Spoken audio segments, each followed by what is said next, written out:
Hey beautiful people, before we start, I just created a whole new playlist for all my Scandinavian videos, and you can find the link to that playlist in the comment section down below, just to make it simple for you guys. Today we continue looking at this annoying defense called the Scandinavian Defense after pawn to e4. And see you guys, the fact that I care so much about you, creating playlists for you is enough reason for you to subscribe to this channel and like all my videos. Now, playing as white, you begin with pawn to e4 and then black responds with d5. In my last episode on the Scandinavian, I said you better take on d5 because that's the best move. And of course, queen takes d5 is the top played move, after which most white players like responding with knight c3. But for the purpose of this series, or if at all you watched my previous video, you will recall that I recommended the move knight to f3 first before you develop this common move knight c3. With knight to f3, you are just inviting white to develop his light squared bishop very early so that now you can go knight c3 attacking this queen. And I showed you a very beautiful and simple setup to play if black plays queen e6 check, the main line. But I'm not going to repeat content, and spoiler, today we're not going to look at this move bishop g4. But just to entertain you a bit guys, previously we looked at the move queen a5 and queen d8. For example, after queen a5, I showed you this beautiful sideline which begins with pawn to b4, and after queen takes, instead of going rook b1 and attack this queen, you try this Leonard Gambit move knight b5, and after queen a5, the top played move defending this pawn, you play bishop c4, which sets up one nasty trap that may happen after pawn to c6, where you sacrifice your light squared bishop on f7 with check.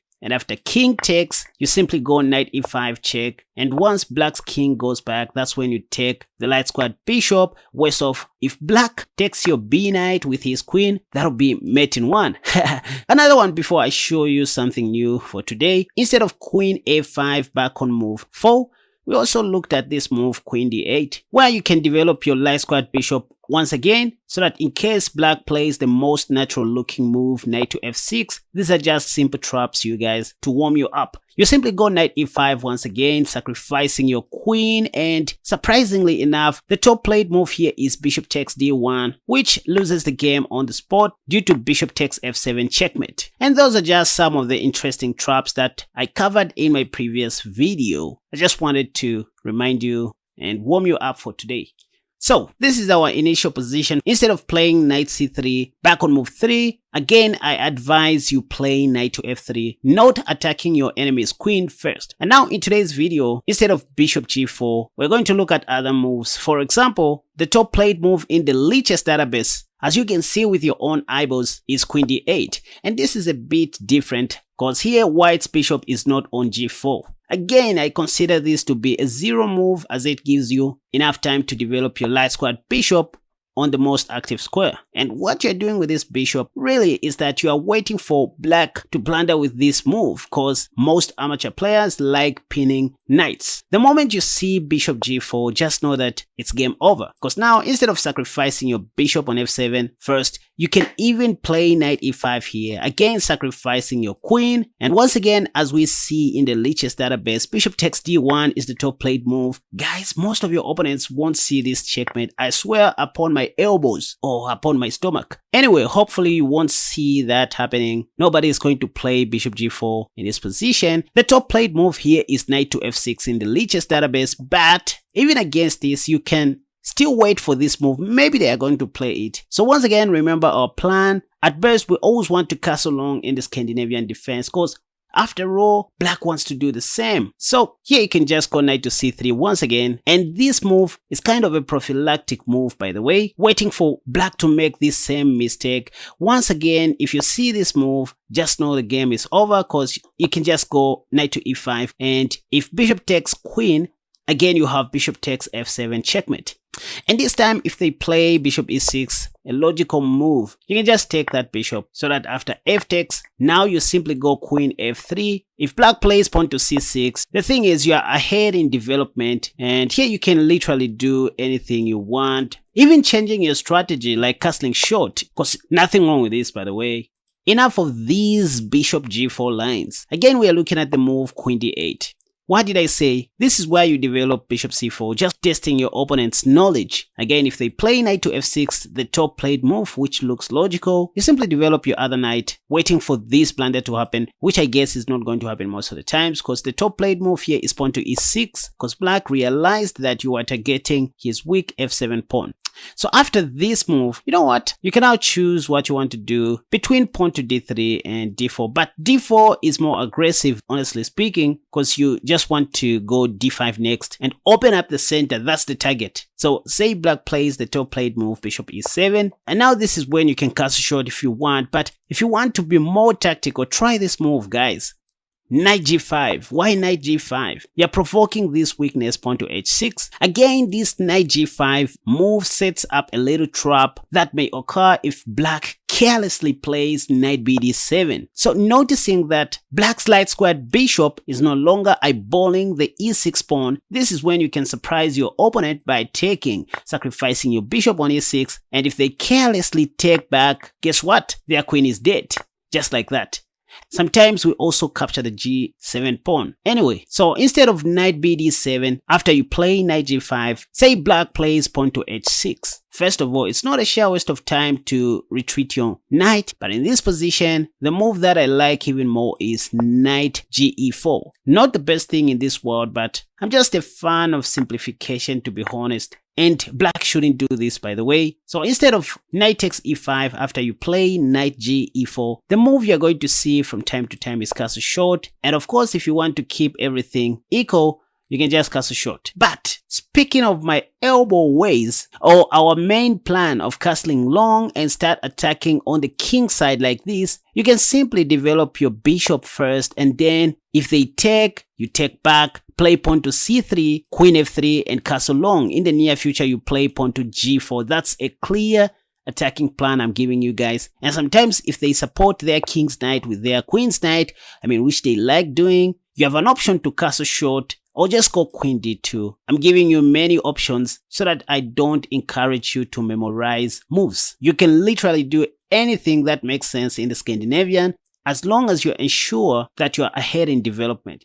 And instead of them playing knight bd7 where you sack your bishop, or pawn to h6 where you play knight je4, sometimes you are going to see this move castle short. What do you do against this? You have an option to castle short if you want, you are safe. But what I like doing here is to play bishop e3, waiting for pawn to h6, which they play instantly. And now I don't even have to retreat my knight because I have pawn to h4. I'm going to leave that knight on g5 as long as I can, play queen f3 and castle long. If pawn takes, I can just take back with my pawn. This is very bad and losing for black. And it happens most of the times in blitz and bullet. The knight is under attack, so black should do something. Let's say knight h7. This is even worse because you have queen h5 and black won't escape this attack. Besides, even after pawn to f5 is played or pawn to f6, black's king can't escape from Sobibo after queen takes h7, king f8 and queen h8 checkmate. Ha, Sobibo. Anyway, so these are all random lines that may occur in your games. This is an ongoing series. There are still more interesting episodes to come just to make sure that you become well prepared, to play against the Scandinavian defense. Lastly, I want to show you a beautiful line that you can also try out in this common Scandinavian defense line. But before we proceed, listen you guys, listen very carefully. Just in this specific position where black's queen is on a5 and their knight is on f6, don't play bishop c4. Why? Because this time you don't even have a sacrifice on f7. For example, let me just show you how irrelevant bishop c4 is when black's queen is on a5 or when black's queen is not on d8. See, after bishop c4 and bishop g4, you don't even have knight e5. You don't even have this trap to checkmate your opponent. You see the difference? This checkmate only works if black's queen is on d8, stopping black's king from escaping. So that's why you need to be positional at times. Don't just play moves. It makes more sense for us to play bishop c4 if black's queen is still on d8 or in the queen d8 line, because you know that at least this checkmate is going to be possible. So that's the difference. You don't just play chess so you can just delay the development of this bishop if the queen is not on d8. That's in other words, by the way. So first you go pawn to d4, so that if black plays the top played move bishop g4, you simply go h3. Again, you start buying time on this bishop, and after bishop g6, you go for that bishop immediately. This works like magic, you guys. The idea is to get rid of this bishop and put our light squared bishop on g2 and sometimes castle short, just like that. This is another way of playing against the Scandinavian defense, just in case you didn't know. Say pawn to e6, you have all the time to capture this bishop, but there's even a little attempt here to win black's queen, beginning with the move knight c4, because now it looks like black's queen can't escape from Sobibor. All these squares are covered by our pieces, so black only has 2 squares for his queen, the a6 square and the b4 square. Say queen b4. What's wrong with queen b4? You can just go pawn to a3. So you see, you delayed your development of your light squared bishop since there was no sack on f7. So say queen e7 is played, and now you go bishop g2, just like I said, because where can you develop your bishop? Just be serious. So bishop g2 creates this little threat. If they play pawn to c6, now you go bishop f4. You're just ahead in development. Knight bd7, for example. You can even go knight d6 check, mess up black's pawn structure on the queen side, start chopping off pawns. This is check, by the way. If they play king c8, you can even go bishop d6, attacking this queen. If queen e8, you just start taking everything. There is no need for you to memorize moves, just understand the positions, that if black's knight is already on f6 and their queen is on a5, there is no need for you to go bishop c4, because you don't have this sacrifice. You won't play your Leonard Gambit sacrifice. So you can replace bishop c4 with pawn to d4 and let them play bishop g4 if they want, or anything else. The moment you see bishop g4, you just start attacking that bishop and play knight e5 and knight c4 in the near future. Yaku. And sometimes if they don't develop their bishop at all after you play pawn to d4, let's say they go knight c6 first. Again, bishop c4 makes no sense if black's queen is not on d8, because there is no checkmate. So you simply go bishop d2, threatening this.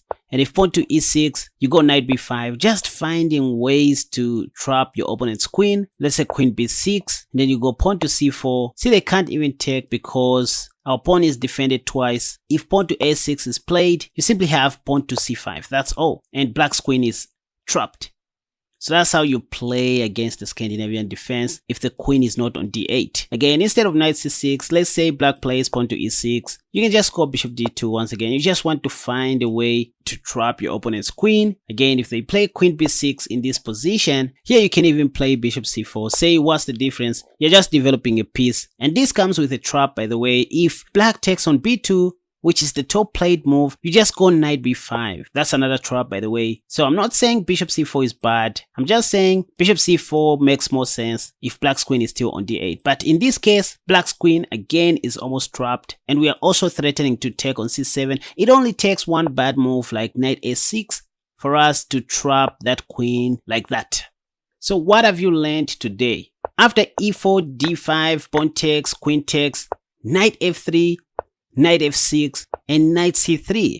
If black's queen goes back to d8, this is when it makes sense for us to develop our bishop first before going pawn to d4 or pawn to d3, because at least we have a chance to checkmate our opponent if they play bishop g4, and then we go knight e5, and then mate black like this. So that's when bishop c4 makes a lot of sense. But if black's queen goes to a5, bishop c4 doesn't make a lot of sense, because we are attacking nothing, even though it's playable, by the way. But the move I recommend is just pawn to d4, so that if bishop g4 comes, you start chasing that bishop and then put your knight on e5, trying to get rid of that bishop. And at worst, your e knight is intended to sit on c4, attacking this queen. E.g., if queen a6, we can just go knight d6 check and win that queen. Or say queen b4, again we can just go pawn to a3, and once again black's queen is trapped, or almost trapped.